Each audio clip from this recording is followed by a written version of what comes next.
My name is Chris O'Shana.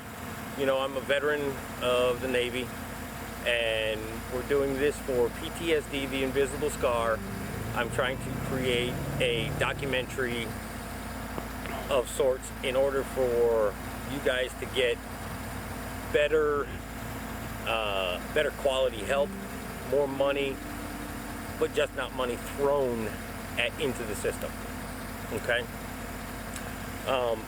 Could you please let me? What is your name, your rank, and service? My name is Matthew Trailer. I got out of the military as a specialist. I was medically discharged due to a back injury. Okay.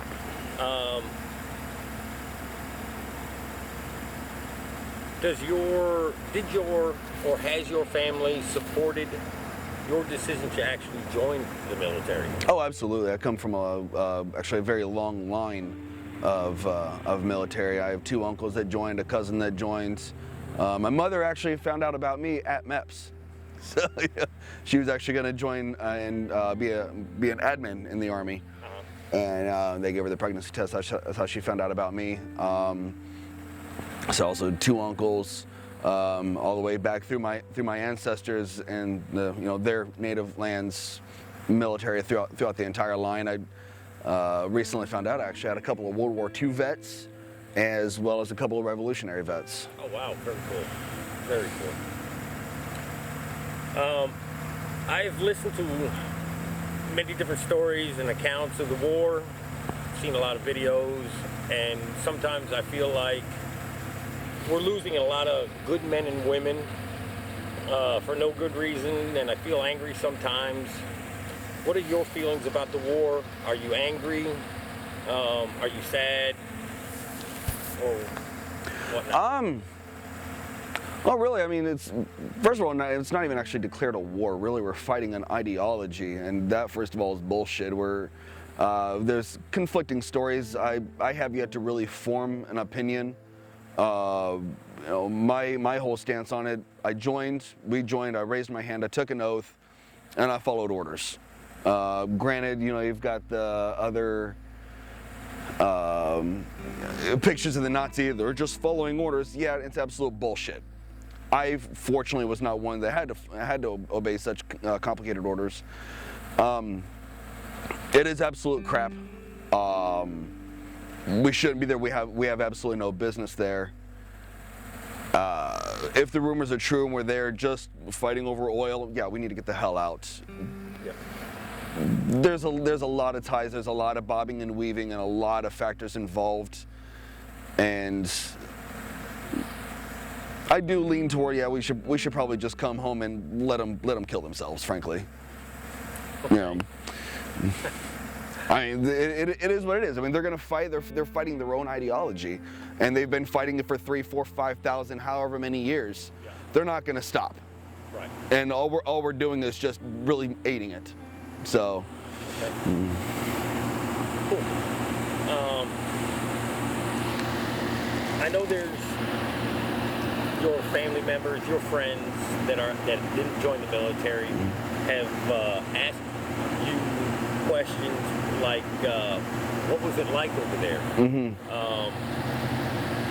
Have you actually told your friends and your family what it was like? Oh yeah. Honestly, such as you were out in the sandbox, Mm-hmm. and all of a sudden you guys started taking fire, type of thing. Oh yeah. I've told. Never really held anything. I don't bring it up on a regular basis, but if questions come, I tell them.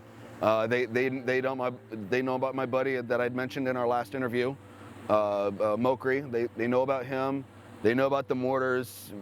Our infamous we had a little 5 o'clock Charlie thing.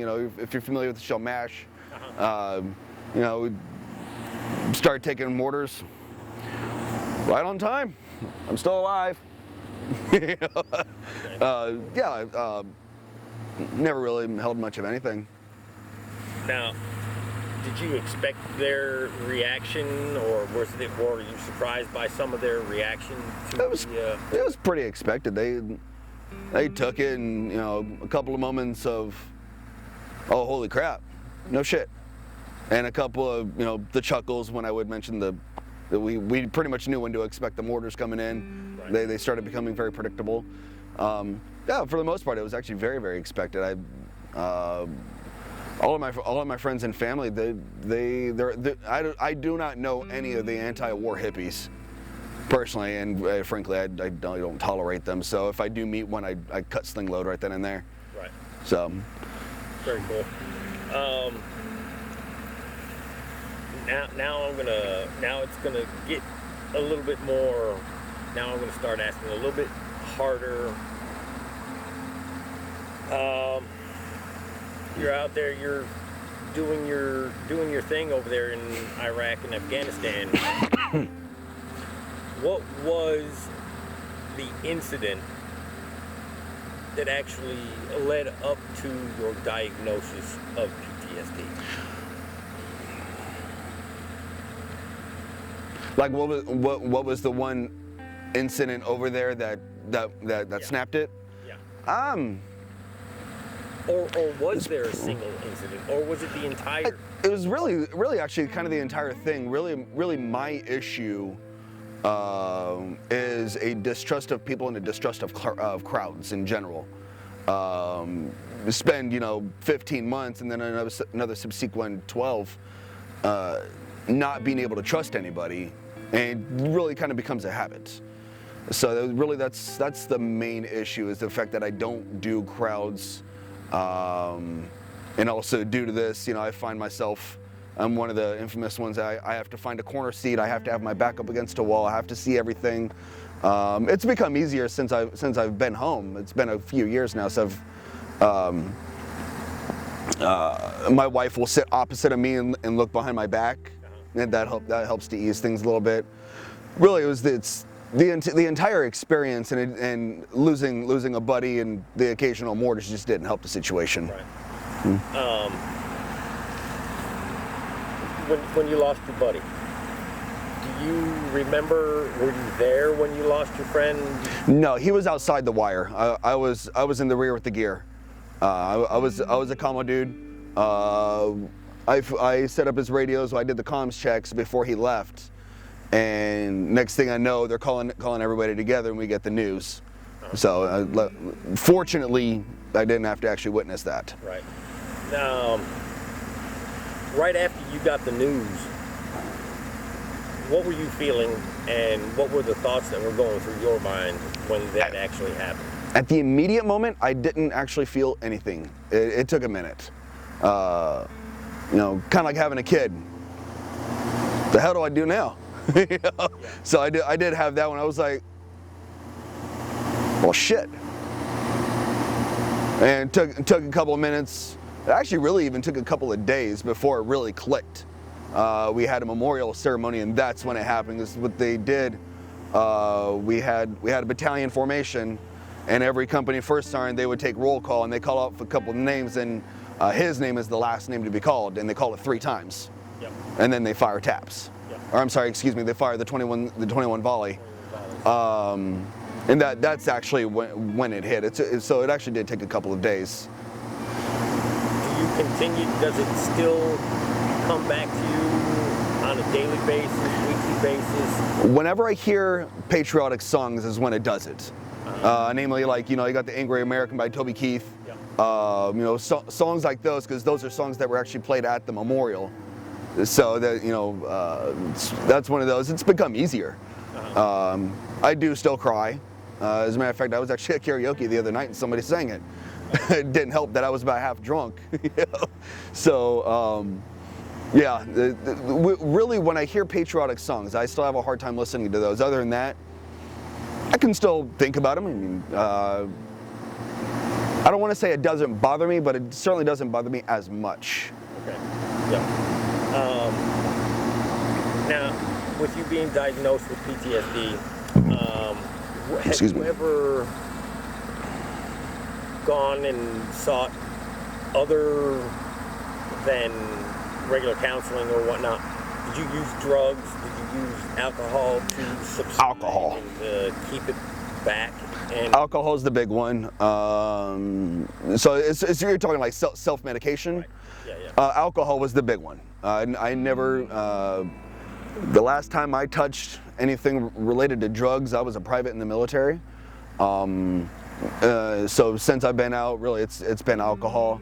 Luckily, I actually have a little one who actually kind of helps keep it grounded. So whenever I start putting back a couple too many, the thought of her will come in the head, and I'll basically have to find another way.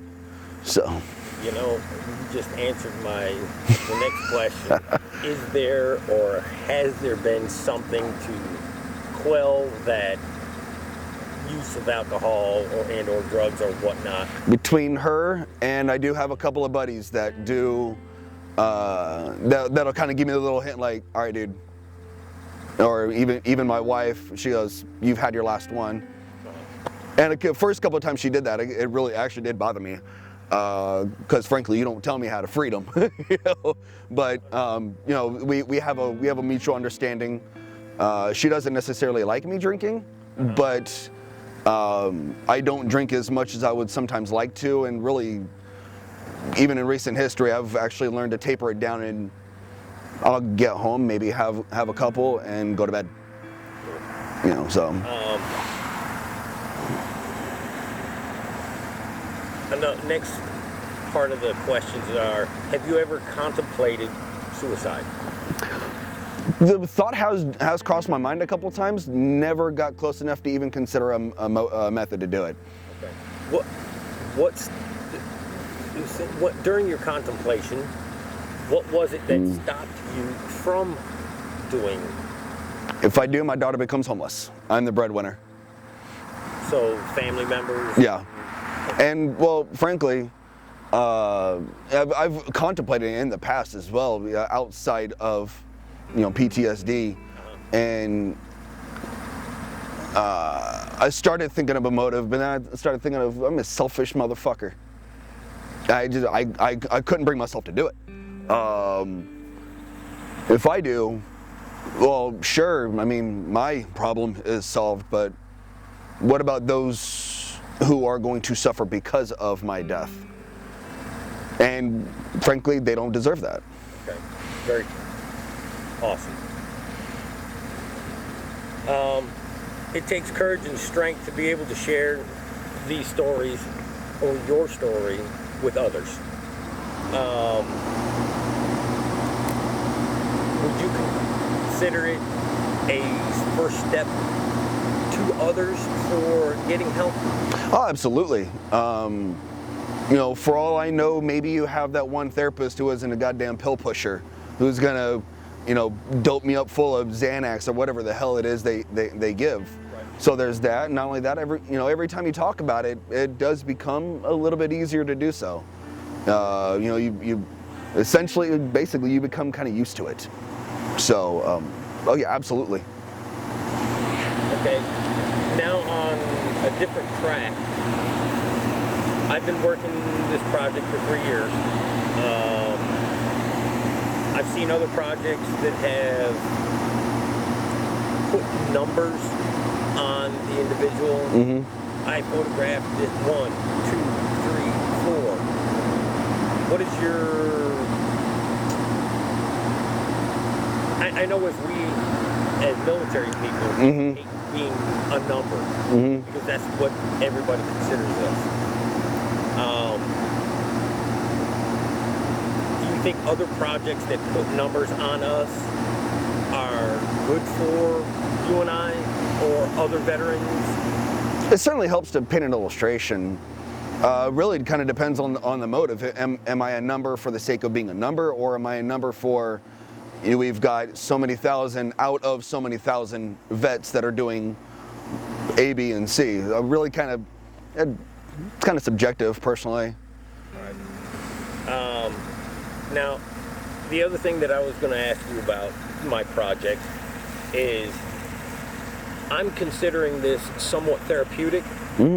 I've helped my nephew. He has had 5 of his friends, 8 of his friends commit suicide because of his PTSD. Or their PTSD. Okay. After number 5 is when my nephew and I got together. I photographed him, and then he said, that's when I got help. Would you consider this somewhat therapeutic? Absolutely. It goes back to your question about being able to talk about it. Absolutely. Okay. Now here's going to be, this is somewhat of a weirder question.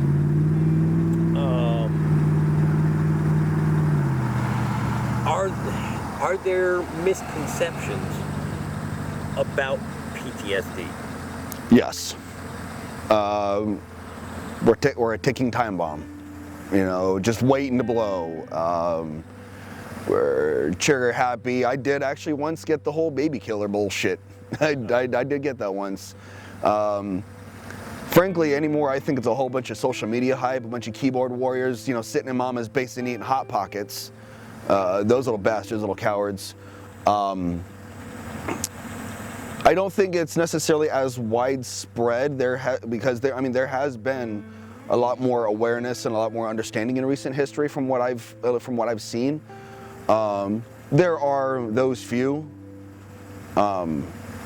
not as much as what it used to be, in my opinion. Though there are still a few. Cool. And like I said, I think it's just a bunch of keyboard warriors looking to be seen and make up for the lack of attention they don't get from mommy or something. Yeah. Well, Matt, I thank you for your time, and the sun is down, and unfortunately, this is all I can do right now with my setup. So it's all good. We'll do it later then. thank you very much. Anytime.